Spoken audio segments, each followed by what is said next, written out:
L'enfant aux yeux rouges. L'aspiration à une vie dans une grande maison était notre ambition, mais les événements inhabituels auxquels nous avons assisté nous ont poussés à reconsidérer notre choix et à retourner vivre en appartement. Dans cette histoire, je partagerai notre expérience après emménagement dans une demeure imposante marquée par des événements intrigants et mystérieux.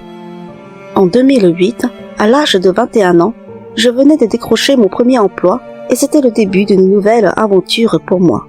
À cette époque, je fis la rencontre d'un collègue qui partageait souvent des anecdotes sur sa famille. Un jour, il me confia que ses parents envisageaient de mettre leur grande maison en location afin de se rapprocher du centre-ville. C'était comme si le destin frappait à notre porte, car ma famille, une famille recomposée de 7 enfants, cherchait désespérément un logement plus spacieux. Notre appartement à 4 chambres devenait trop exigu pour nous tous. Ce soir-là, excité par cette opportunité, je partageais avec mes parents les détails de cette maison en location en leur montrant les photos. Mon père, avec une lueur d'espoir dans les yeux, me suggéra de demander à mon collègue si ses parents seraient disposés à nous louer la maison. Nous attendions depuis plus d'1 an une chance comme celle-ci. Contre toute attente, mon collègue m'annonça que ses parents étaient d'accord, à condition que nous prenions soin de la maison. Un mélange d'excitation et de soulagement envahit notre foyer à cette nouvelle inespérée.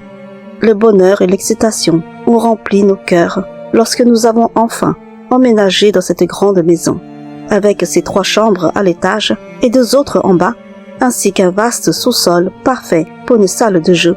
Nous avions trouvé notre havre de paix. La perspective d'avoir enfin de l'espace pour inviter nos amis était un rêve devenu réalité. La première année s'est déroulée sans accroc, et nous nous sommes rapidement habitués à notre nouvel environnement spacieux.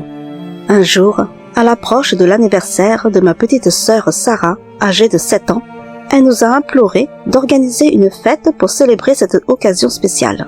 Nous avons donc transformé le grand espace du sous-sol en une salle de fête pour l'occasion.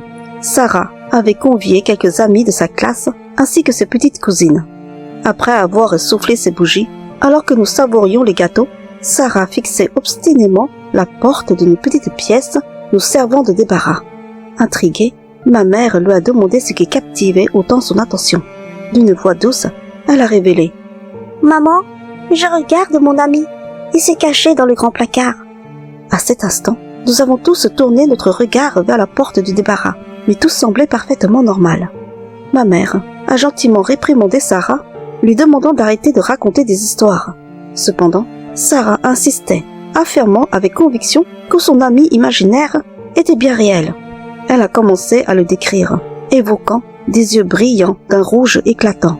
Les autres enfants ont commencé alors à se moquer gentiment d'elle, lui demandant de prouver que son ami se cachait réellement dans le placard. Déterminée, Sarah s'est levée, a ouvert la porte du petit débarras et a fouillé à l'intérieur. Repoussant les affaires qui traînaient, elle a alors sorti un vêtement usagé et l'a brandi devant nous, affirmant qu'il appartenait à son ami. Malgré ses efforts, personne n'a cru en son histoire. Pour ma part, je pensais que c'était simplement l'imagination débordante d'une enfant de son âge. Je suis remontée à l'étage avec quelques cousins pour profiter de la terrasse. À la fin de l'après-midi, après le départ de tous les invités, nos parents nous ont enjoints à ranger et à aider à faire le ménage. Armée d'un grand sac, je ramassais les canettes qui jonchaient les différents recoins de la maison. Alors que je passais par le garage, une vision fugace me glaçait le sang. Un visage d'enfant, aux yeux rouges, semblait m'observer depuis un coin sombre. Un frisson m'a parcouru l'échine, et d'un pas hésitant, j'ai avancé pour vérifier s'il y avait vraiment quelqu'un. Mais lorsque je me suis penchée pour regarder de plus près, il n'y avait personne. Un sentiment de soulagement m'a envahi, alors que je chassais l'idée que j'avais peut-être trop bu. De retour dans la maison, j'ai croisé Sarah, qui m'a interpellée d'une voix anxieuse. « Mathieu, as-tu vu mon ami? Il est parti dans le garage. Tu ne l'aurais pas croisé ?» Les souvenirs du visage que j'avais cru apercevoir m'ont alors assailli. Je lui ai répondu que j'avais en effet cru voir quelqu'un. Un sourire énigmatique a illuminé son visage alors qu'elle m'a dit « C'est là les yeux rouges, alors c'est bien lui. Tu sais, il ne veut pas se montrer. Il m'a confié qu'il vit dans cette maison depuis très longtemps, car toute sa famille est ici aussi. » Cette révélation m'a plongé dans une perplexité profonde. me faisant remettre en question la réalité de ce que je venais de vivre. Je suis redescendue dans le sous-sol pour aider au rangement, alors que ma mère était remontée à l'étage. Je me suis affairée à débarrasser ce qui traînait, lorsque soudain, j'ai perçu comme des chuchotements. Mon regard a balayé la pièce, mais à part mes frères et sœurs qui s'affairaient de l'autre côté de la pièce, il n'y avait personne. Mes yeux se sont alors posés sur la porte du débarras, grande ouverte, et mon cœur s'est serré en voyant à l'intérieur une silhouette d'enfant. Soudain, sa tête s'est penchée pour nous regarder. Ses yeux brillaient d'une lueur rouge. Pris de stupeur, je laissai échapper un cri. Mes frères et sœurs se sont précipités vers moi, me demandant ce qui se passait. Je leur ai expliqué, frénétique, ce que j'avais vu dans le débarras. À ce moment-là, ma petite sœur Sarah est arrivée en dévalant les escaliers, son visage rayonnant de colère. Elle nous a reproché d'avoir fait peur à son ami, affirmant qu'il était venu se réfugier dans sa chambre, désorienté par notre présence. Ma mère est alors descendue à son tour, inquiète, demandant ce qui n'allait pas. Sarah, dans un souffle, a accusé. « C'est à cause d'eux, maman. Ils ont été méchants avec mon ami. » Perplexe, ma mère lui a demandé à quoi ressemblait cet ami. Sarah a partagé que son ami était petit comme elle, aux cheveux courts et aux yeux rouges. Puis, elle nous a révélé qu'il avait toujours vécu dans cette maison et qu'il ne nous aimait pas, d'où sa propension à se cacher. Selon elle, elle était la seule à qui il se montrait. Le silence s'est abattu sur nous, alors que nous réalisions l'ampleur de ces révélations. Sarah a continué, expliquant que son amie passait ses journées avec elle. Elle se tourna vers ma mère, ses mots chargés d'une émotion palpable. « Maman, tu sais, quand tu me voyais rire toute seule devant la télé, eh bien c'était avec lui que je riais. Et quand je jouais à cache-cache, c'était avec lui aussi. » Nos regards se sont croisés, empreints d'incompréhension et d'une pointe d'angoisse. Sarah avait toujours agi de manière étrange lorsqu'elle était seule. Parfois, nous l'entendions rire seule dans sa chambre. D'autres fois, elle jouait à cache-cache en solitaire. Et il lui arrivait même de parler seule à haute voix. Pourtant, à chaque fois que nous lui posions des questions, elle nous assurait qu'elle jouait avec son ami. Nous avions toujours pensé qu'il s'agissait simplement d'un ami imaginaire. Mais maintenant, confrontés à cette réalité troublante, nous nous sentions déroutés et incertains.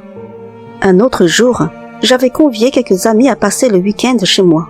Alors que nous rions et sirotions de la bière dans le sous-sol, une forme sombre a surgi soudainement du débarras, renversant au passage une bouteille de bière posée au sol. La surprise et la peur ont figé nos visages, nos cris d'effroi, alertant mon père qui est descendu voir ce qui se passait. Je lui ai expliqué, la voix tremblante, que cette ombre était sortie du débarras en bousculant nos affaires et qu'elle était partie en courant par les escaliers. Quelques minutes plus tard, Sarah est descendue, le visage empreint de colère. Elle m'a reproché d'un ton dur le bruit que nous faisions et a affirmé que son ami ne nous supportait plus.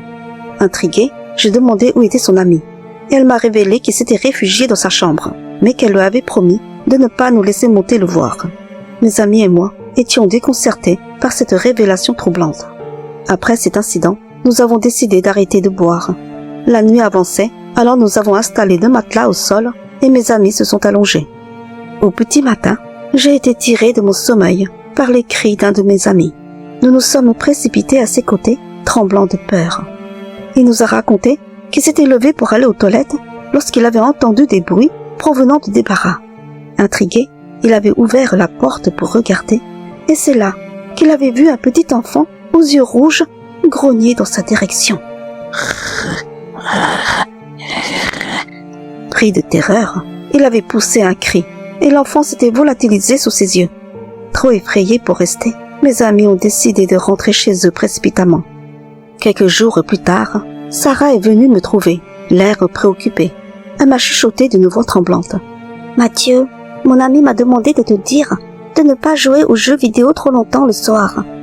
Il n'arrive pas à dormir à cause du bruit. Ça lui donne mal à la tête. Son lit est dans le sous-sol. Alors s'il te plaît, arrête un peu, sinon il va toujours venir dormir avec moi. Mon lit est trop petit, et en plus, son corps est tellement froid. Je ne comprends pas pourquoi sa peau est aussi froide. » À cette révélation, j'ai dit à Sarah que son ami était peut-être un fantôme. Alors, elle s'est mise à pleurer, assurant que son ami était bien réel. Ma mère, touchée par ses larmes, s'est approchée pour la réconforter. Une fois calmée, Sarah a confié à ma mère que son ami n'était pas venu jouer avec elle aujourd'hui car il avait trop mal à la tête à cause de moi. Inquiète face à cette situation étrange, ma mère et moi avons décidé d'en parler à mon père, mais il n'a pas cru un mot de tout cela. Un jour, mon père avait invité des amis à venir prendre un verre dans le sous-sol. Après leur départ, alors qu'ils s'affairaient à ranger les bouteilles et les canettes, la porte de débarras s'est ouverte lentement. Surpris par le bruit, mon père s'est retourné pour voir ce qui se passait. Et c'est alors qu'une petite tête d'enfant est apparue à l'entrebâillement de la porte, le fixant de ses yeux rouges. Pris de frayeur, mon père a instinctivement lancé une bouteille vide qui a explosé en se fracassant contre la porte.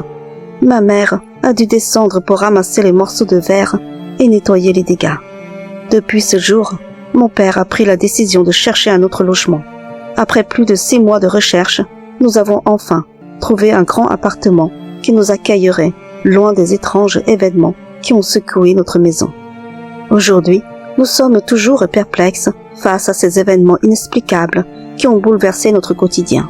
Nous ne comprenons toujours pas pourquoi l'esprit de cet enfant semblait hanter cette maison.